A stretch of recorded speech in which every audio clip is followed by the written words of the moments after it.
राधे राधे। और जी आपका भी कर्मों के ऊपर ही है। कह रहे हैं कि हमने आपको एक प्रवचन में सुना था कि हर इंसान को अपने कर्मों का फल मिलता है। अगर माता पिता के कर्मों का फल उनके बच्चों को भी मिलता है, अच्छा हो या बुरा। नहीं, जीव को अपना कर्म भोगना होता है, संयोग बनता है, पूरा जाल बिछता है। तुम्हारे ये कर्म तो तुमको ऐसा पिता मिलेगा, तुम्हारे ऐसे कर्म तो तुमको ऐसा पुत्र मिलेगा। वो कर्म का पूरा विधान मिलाया जाता है और पूरा परिवार बनता है उस जाल में। ये माँ है, ये बहन है, ये भाई है, ये पिता है, ये रिश्ता है, ये नाता है। जिसको जितना भोग भोगना है उतना उसको दुख भोगना पड़ेगा।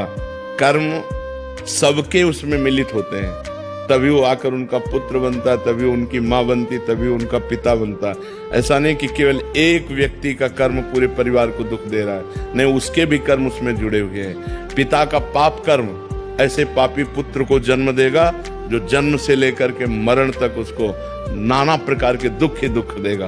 पिता का पुण्य कर्म ऐसे पुण्यात्मा पुत्र को जन्म देगा जिसको बचपन से देखते हुए जवानी तक, मरते समय तक हृदय शीतल रहेगा। सब कर्मों का जाल बिछा हुआ है उसी में। अब हम जा रहे हैं, हमारा कोई दुश्मन नहीं, लेकिन जरा सा धक्का लगा, जब है झगड़ा शुरू।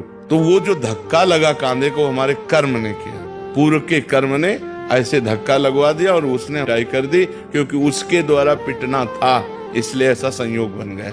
कर्मों का बड़ा सूक्ष्म स्वरूप है, उसका निर्णय करना बहुत कठिन है, वो तो केवल भगवान ही जानते हैं। सुनो भरत भावी प्रबल, बिलख कहो मुनिनाथ, हानि लाभ जीवन मरण जस अपजस विधि हाथ। वो विधान भगवान के हाथ में है। जब जहां जीव का जैसा कर्म होता है उसको भोगना पड़ता है।